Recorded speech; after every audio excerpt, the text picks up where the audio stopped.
반갑습니다. 오늘은 예배 회복 강의 마지막 날이죠. 오늘 네 번째 시간 우리는 예배자의 삶에 대해서 배워보도록 하겠습니다.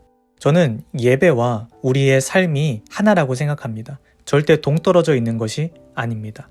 이 예배자의 삶은 예배에 있어서 아주 중요한 요소요, 하나님께 드려지는 제물이라고 저는 생각을 합니다. 그래서 오늘 이 강의를 통해서 짧은 시간 동안 어떠한 삶을 살아야 하나님께서 그 예배자의 예배를 받으실까 함께 짧은 시간 동안 알아보도록 하겠습니다. 제가 이번 한 주 동안 한 노래를 듣게 되었습니다. 지올 팍이라는 힙합 뮤지션이 있어요. 이 뮤지션이 한 달 전에 크리스찬이라는 노래를 발표했습니다. 이 노래는 현재 젊은이들 사이에서 유행하고 있는 노래입니다. 제가 이 노래 가사를 보고서 참 깜짝 놀랐는데요. 이 가사 1절에 이런 내용이 나옵니다. 난 아주 방탕하게 살고 있고 음란하게 살고 있다. 그런데 나는 아직도 일요일이 되면 교회를 간다. 왜냐면 나는 아직도 크리스찬이기 때문에. 이런 노래의 가사가 나와요. 제가 처음에는 뭐 이런 노래가 다 있어? 이런 생각을 했었는데 알고 보니까 이 지올팍이 이 가수가 기독교인이었던 거예요. 이 노래를 작곡하게 된 계기가 참 여러 생각을 하게 만들더라고요. 이 지올팍 주변에 크리스찬인 힙합 뮤지션들이 굉장히 많았다고 합니다. 그런데 그런 사람들 삶을 보니까 주중에는 클럽도 가고 술도 마시고 담배도 피고 아주 음란하고 방탕하게 사는 거예요. 그런데 주일만 되면 예배를 드리러 간다는 겁니다. 그러고 나서 주중에는 나 크리스찬이다. 이렇게 스스로 선포하는 모습을 보면서 처음에는 왜 저럴까 비판하는 생각을 가졌다고 하는데요. 근데 나중에 자신을 돌아보니까 나도 그런 삶을 살고 있구나 하는 것이 깨달아졌다고 합니다. 그래서 이렇게 인간은 모순적인 존재다. 뭐 이런 걸 표현하기 위해서 작곡을 했다고 해요. 저도 이 곡의 가사를 보고서 참 착잡한 마음이 들었습니다. 왜냐하면 저도 이런 삶을 산 적이 있었고요. 오늘날 많은 크리스찬들이, 특히 다음 세대들이 이러한 삶을 살고 있기 때문입니다. 주중에는 크리스찬다운 삶을 살지 않으면서 주일에만 크리스찬의 옷을 입고 난 아직도 크리스찬이야.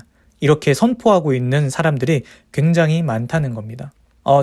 저도 그러한 삶을 살았었기 때문에 정말 잘 아는 것이 있는데요. 하나님께서는 그러한 삶을 산 사람들의 예배를 기뻐 받지 않으신다는 겁니다.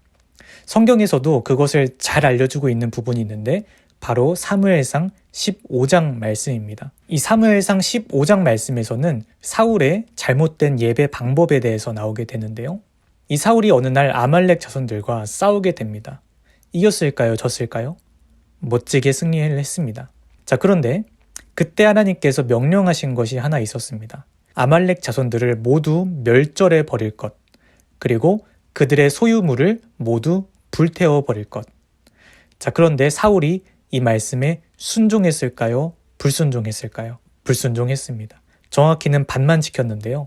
일단 아말렉 자손들을 모두 죽이되 왕은 살려뒀습니다. 그리고 아말렉 자손들의 짐승들 중에 나쁜 짐승들은 없애버리고 좋은 짐승들만 남겼습니다. 자기 뜻과 판단대로 하나님 말씀에 불순종한 거죠. 그때 사무엘 선지자가 사울을 찾아갑니다. 그리고 이렇게 말을 하죠.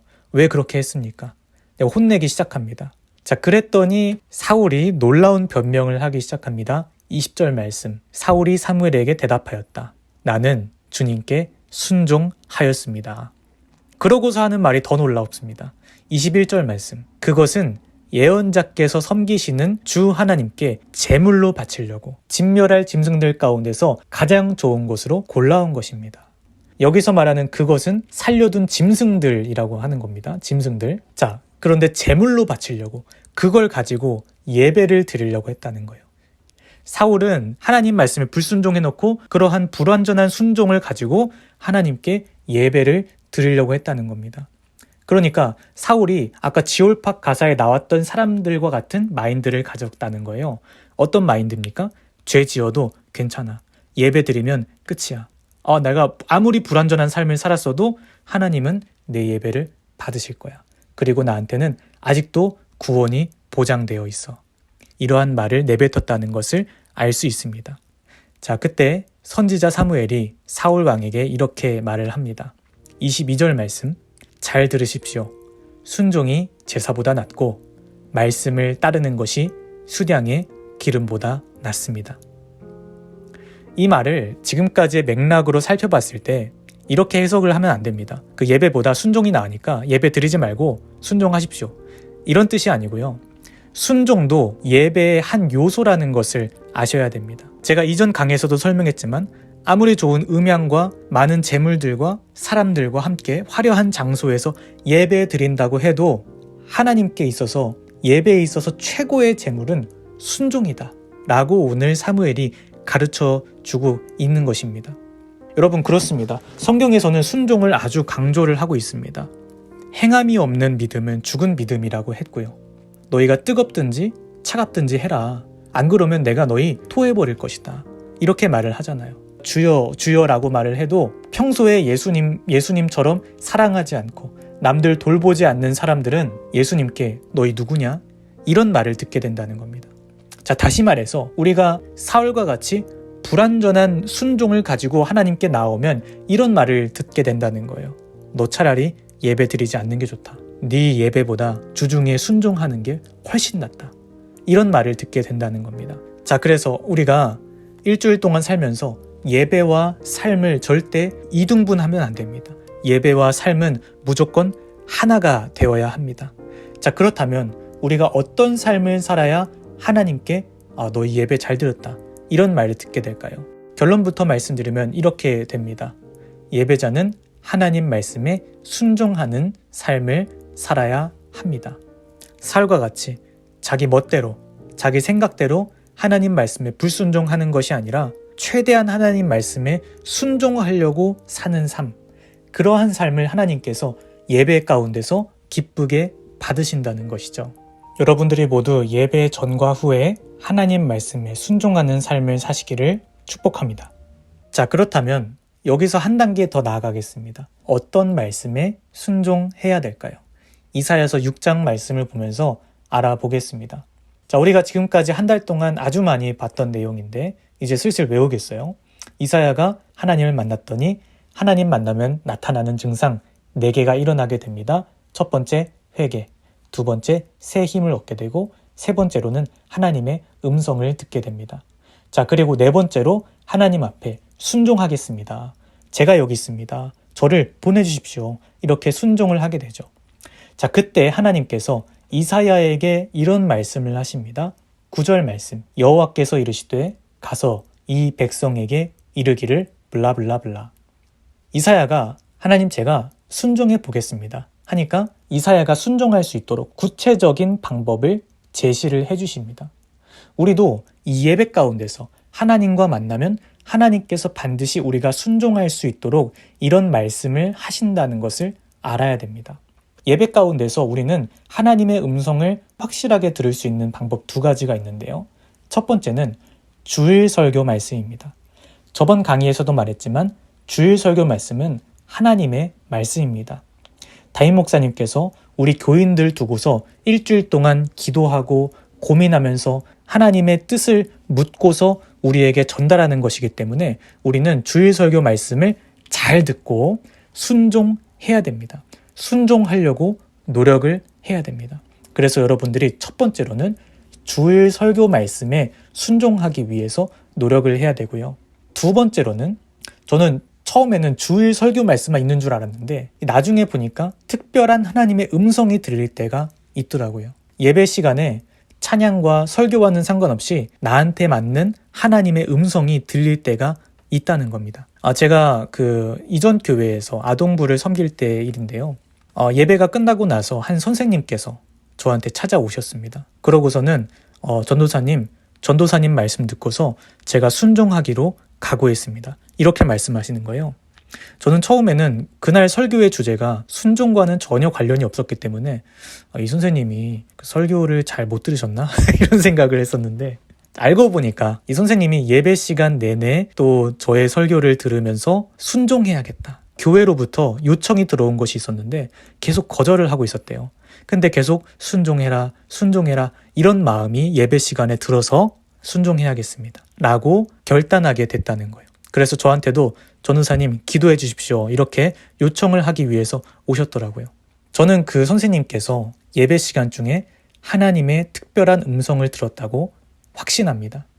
왜냐하면 예배 시간은 하나님과의 만남이고 그 예배 시간을 통해서 우리는 회개를 얻게 될 수 있고 새 힘을 얻게 되고 하나님의 음성을 들을 수 있고 그리고 순종할 수 있는 힘이 나오기 때문입니다.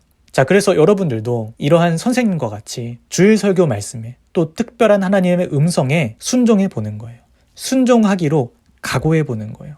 그 선생님 가정 형편도 그렇게 좋지 못하시고 아이들도 있고 참 바쁘신 분이신데 제가 한번 순종해 보겠습니다. 각오하고 나아가시잖아요. 지금까지 제가 알기로는 지금까지도 교회에서 리더 맡아서 순종하면서 사시는 걸로 알고 있거든요. 여러분들도 이 예배 시간을 통해서 왜 이렇게 우리 목사님 설교는 왜 이렇게 힘든 거야? 왜 이렇게 천천히 하고 왜 이렇게 재미없는 거야? 이런 생각하지 마시고 그 주일 설교 말씀에서 나를 향한 하나님의 말씀을 찾아내려고 노력을 해보고 내가 이번 한 주 동안 하나님 제가 한번 순종해 보겠습니다. 이런 마음을 여러분들이 반드시 가졌으면 좋겠어요. 그래서 여러분들이 하나님 말씀에 순종함으로 하나님께서 여러분들의 삶을 기쁘게 받으시고 그 예배를 통해서 여러분 한 명 한 명을 축복해 주시기를 간절히 바랍니다. 네, 이제 마지막으로 제가 한 가지만 더 얘기하고서 마치겠습니다. 자, 우리가 이렇게 순종하는 삶을 살자. 안 그러면 하나님께서 받지 않으신다.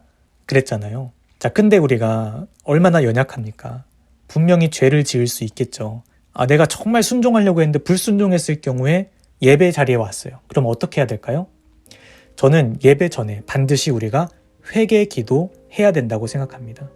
자, 왜냐하면 예수님의 보혈의 피로 씻김받지 못할 죄가 없습니다. 보혈을 지나 하나님 품으로 이런 가사가 있잖아요.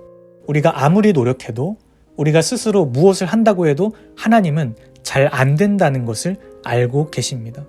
그럼 하나님은 뭘 보십니까?